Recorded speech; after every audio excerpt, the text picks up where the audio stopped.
Habs reporter indicates that he believes Arber Xhekaj could easily fetch a first-round pick in trade talks, and he says the Habs should seriously consider whether or not they should part ways with him. We got to talk a lot about that. Plus, Joshua Roy makes an impressive NHL debut, and the Habs make another surprising roster move before tonight's unfortunate loss to the Edmonton Oilers. So we got a lot to cover on this episode of Habs Digest. We're going to get into the game first, Jesse, and look, it was another loss. Montreal has not been on a hot streak, and the Edmonton Oilers, they sure have. I mean, they're now on a 10-game win streak, franchise record. Kind of shocking when I heard that. Of course, this is the team Gretzky spent most of his career on, and they never won more than 9 games in a row, but hey, the Oilers did it tonight. But we're not here to talk about how the Oilers won off a bad penalty in overtime, followed by an Evan Bouchard one-timer. We're going to talk about some interesting stuff, and the first thing we're going to talk about is this roster move that caught a lot of people off guard before the game, and that was the fact that Jonathan Kovacevic was in for Justin Barron. And before we get into maybe a more detailed breakdown on the game, just want to get your thoughts. Did this surprise you when you saw it? Because when I saw this, I was like,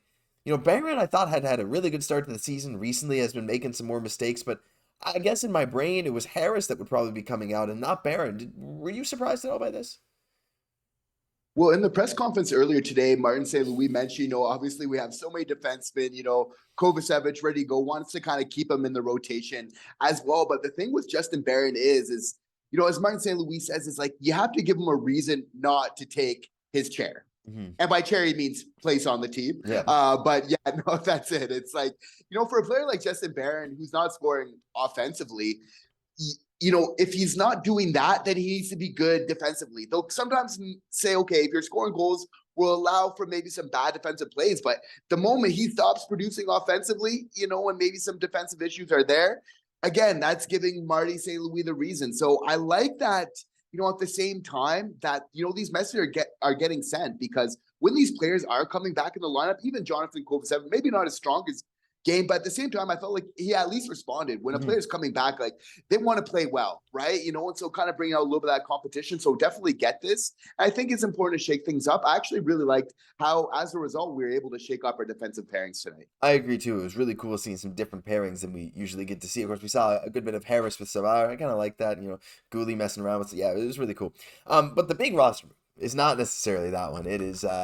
It was the big Joshua Roy thing, and as a lot of you guys know, just last night, the Habs called up Joshua Roy, and he made his NHL debut right away, playing with Sean Monahan and Yoel Armia, some very, very skilled line mates. By the way, I thought Armia had a really, really good game. Great penalty kill at the end of the third. But Joshua Roy, Jesse, did he impress you in his NHL debut? Because I think he did for me. He even got a bit of power play time, I believe. So he was kind of out there making those exact smart plays that we know. That, he's a hockey player. He knows how he's a player, right? Like, as Marty St. Louis likes to say, right? Like, he knows the right play to make at the right times. He knows where to put the puck, how to feed his teammates properly. And while he didn't get on the score sheet, I thought he absolutely did not look out of place on the ice tonight. I thought, like, if you didn't know that he wasn't playing with them all season, you wouldn't have guessed that he's been an AHLer. Yeah, friends of the channel know that I really love Joshua Roy, so super happy to see him up. Not only that, though, that they're kind of putting him in a position to succeed, putting him on a second line with Sean Monahan, which I feel like is something that maybe the Habs have not excelled at in the past, of when they're bringing in players to kind of, especially highly touted offensive players, to put them in a position where they concede right off the bat. Which I feel when you're putting with Monahan, you're doing that. 2 smart players.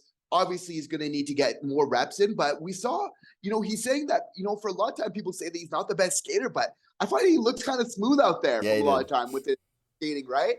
And, he made a really nice play to Gallagher in the offensive zone. Obviously, Gallagher wasn't able to complete that play, but you see kind of those moments there. So I think for a team that's kind of looking for, obviously, more offense, which would be really big for this team, Joshua Roy can provide that spark. So, I'm definitely looking at him to provide something that this team needs in the future. Yeah, no, I do feel like he might end up getting sent down with Tanner Pearson coming back quite soon. There were some clips of that. But again, Josh Anderson's also now out with injury, so there might be some moving around of the parts. But let's just get quickly to the game. There's not a whole lot to talk about. Other than Caufield, of course, he scored in that first period on a beautiful power play goal. Cross ice pass from Suzuki. Could have been a Slaf assist, but Suzuki did a little touch with Matheson before passing across. Anyway, it is what it is. But yeah, Suzuki Matheson with the assist on the Caufield goal, and they had a great overtime before Matheson took that unfortunate penalty. But the big star of this game, Jesse, as I'm just going to check Joshua's power play time. That's right, 1 minute, 22 seconds. Oh my gosh, I'm so happy. But Sam Montembeault, 40 saves with a 952 save percentage. There is one reason, and well, I want to say one reason only, that Montreal went to overtime, and that is Sam Montembeault. I mean, even the one goal the Oilers scored in regulation was filled with controversy. I know we kind of were both like, wow, we were surprised that that goal didn't get called back. I mean, there's one of those, like, you never know what goalie interference is at this point, but Monty kept us in the game. No chance on that overtime power play blast. No chance on that goal that didn't get called back because, like, I don't know, it was just weird. But my goodness, is he ever proving himself? The hottest team in the NHL, one of the highest scoring teams. You push him to overtime, making, like, what, 39 regulation saves? Unbelievable. Yeah, definitely allowing a little bit too many shots on him tonight, but definitely love Snack's game, and what I really liked about him so much. I I love love it. Snacks. I I love love it too. it's like, but what we like about him is it's like being so consistent, right? Like what's nice is like, knowing what to expect from him. And this is big because he just signed a contract recently. And all that he's shown us since then is that he's going to come out every night and just like tonight, give us a very good chance of winning. I think that that's all you can really ask for again. So again, a really solid effort, for him. But before we end off on the game for today, Josh, I wanted to get your thoughts. What did you think of the combination of Mike Matheson and Cayden Guhle tonight? I thought it was interesting. I mean, it was not something I expected, right? You look at that and you're like, can this work? It's two extremely smooth, fast skating defensemen. And I thought it brought another level of dynamic play that we kind of haven't seen from the Habs. Like the ability for both of them not only to jump up into the rush offensively and know where to fill their spots just with their speed, but again, like we saw in overtime from Matheson, I know he wasn't playing with Guhle then, but like that play he had to recover back defensively and make the game-saving play on Nugent Hopkins. Like they can both do that. Guhle is always up there for top like peak speeds, and Matheson as well as one of the smoothest skaters. I thought interesting again having two left-handed guys, but I thought the level of dynamicism, is that a word? It was just phenomenal. Do you agree? Definitely. It's nice to have somebody that can really keep up with the speed of Matheson, right? Obviously a great offensive player. So nice that they can kind of, complement each other in that type of way. So yeah, no, I was really happy to kind of see them together. And, I'm definitely looking forward to seeing a little bit more of this kind of going forward as well. Yeah, me too. But now we got to talk a bit about Arber Xhekaj. And this reporter, Matthias Brunet from La Presse, wrote an article about some things, 5 things the Habs need to talk about and address in the coming little bits. And, well, one of the big things is the left-handed defenseman. I mean, it makes sense, right? There's a lot of them. And as he goes on to say, you have Jayden Struble, who's emerged recently. You got Matheson, you got Guhle, you got, of course, Struble, you got Harris. He doesn't even mention the fact that Lane Hudson's coming up. You got Adam Engstrom as well, who's in the system and has been showing that he's quite a good prospect that a lot of us are forgetting about. It's like Arber Xhekaj was sent down to Laval to be with Logan Mailloux. What do you do with him? Well, he says, in the middle here, il pourrait rapporter un choix de premier tour. He could bring in a first-round pick, and the Habs have to seriously think about if they wanted to part with a defenseman of this caliber. Now, this is where it gets a bit weird, and I know everyone loves Arber Xhekaj, and what he brings to the Habs is very clear when he's playing. However, Habs management have not deemed him good enough yet, or maybe not rehabilitated enough. I don't know why he's not back yet. It's because of the backlog. They don't think anyone above him deserves to get cut. But like, if he could fetch a first-round pick, and he's just playing in the AHL right now, would you do it, or would you still say, like, I mean, he has proven NHL value, and first-round picks, they're not always as good as they might seem. I'm so torn about this because I mean, this isn't the first time that we hear about this. There has been some rumors kind of circulating of a first for Xhekaj. Now, that being said, that's very tempting, but I have to feel like as Habs fans, like really we're some of the smartest sports fans, that there just really is. So it's like Habs fans, if they really like Xhekaj, if he's one of our fans' favorites, for me, that's telling them there's something about this player. There's not going to be so many Habs fans that really like this player unless there's something special about him, in my opinion. Now, I know quite recently the head coach for the Laval Rocket, JF Houle, he was saying that Arber Xhekaj, that he has possibly better offensive capabilities than Justin Barron, who was previously a first-round draft pick, right? So, I mean, it's really tough to say in these type of situations. Who would you rather have? Like, is Barron worth a first? It's like just not necessarily because they're drafted as a first.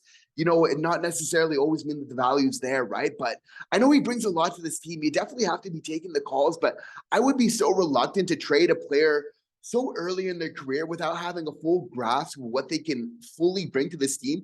We already knew that he can, provide a presence to this team. Now he's just showing that he can add so much even more offensively than we imagined. So I don't know if now is the time to sell on Arber Xhekaj. Yeah, I mean, I agree. Like, I love him. I don't want him to go. I'm going to play a bit of devil's advocate, even if I don't necessarily agree with my own opinion. But here it is. He was an undrafted player, and he's currently playing in the AHL. And the organization doesn't see any reason to play him above someone like a Harris, or obviously a Guhle, or a Matheson, or a Struble at this point.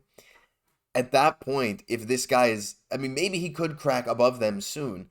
Is that player on any other team? If we look at another team who's a player who's Xhekaj's age and again undrafted and is in the AHL, and yeah, he can fight and he has a lot of good things. Would we be seeing them as the same value? I think maybe yes, because Xhekaj obviously has that physicality, that kind of thing. But to transition off that, I'd love to hear what you guys think down below. Just this might be a tough question. Would you, like, in your mind now, would you definitely trade Harris or Struble over Xhekaj? Because I don't know how long Matheson's going to be here, if he's going to be here through the whole, like, contending window. I'd like for him to be. Guhle is for sure staying. That leaves kind of like one spot. There's not a lot of room here. So do we pick Xhekaj as the favorite here? It's tough to say. It's Yeah. interesting to hear that Harris's name was also listed with Mhm. this, which I think is kind of rightfully so. I would argue that Arber Xhekaj is above still Jordan Harris in the depth. And it's hard to kind of really, I didn't quite believe this at first, but what they were saying to Xhekaj when they sent him down is like, we believe you have a ceiling to kind of be a top four sort of guy. And Mhm. I don't know if I was really believing that yet, but now with that offensive sort of thing, okay, maybe I'm starting to believe in that more. So maybe they're just kind of grooming him because they do believe he has a higher ceiling than Harris. They just want to really get him cooking before they bring him up, right? So, I mean, hard to say, right? But it is competitive. It is cutthroat. You have to feel like there's so much pressure on these young defensemen. Like every game, you feel like if you're doing one mistake, you're being scrutinized so much, your career with this team could be on the line and everything else like that. So, I mean, obviously it's going to need to bring out the best of these players right now. Every single second on the ice, like you said, these guys they're getting judged not only on this game but on their future with the Habs, because it's like the Habs know some guys got to move. Kent Hughes, Jeff Gordon, Marty St. Louis, they're all evaluating every single second. Oh, like who's ahead now? Like it's gonna get crazy. We could talk about this forever and ever, and I know we're gonna talk about it at least in another video, but we'll cut it short for now. So we'll call that the episode of Habs Digest. But if you enjoy, leave a like, comment, subscribe to the channel. Let us know down below what you think of this Xhekaj situation. Should he be on the move? If the Habs get offered a first, should they take it? Let us know. We'd love to hear from you. I'm Josh Gosse, my co-host Jesse Poirier. We'll catch you in the next one.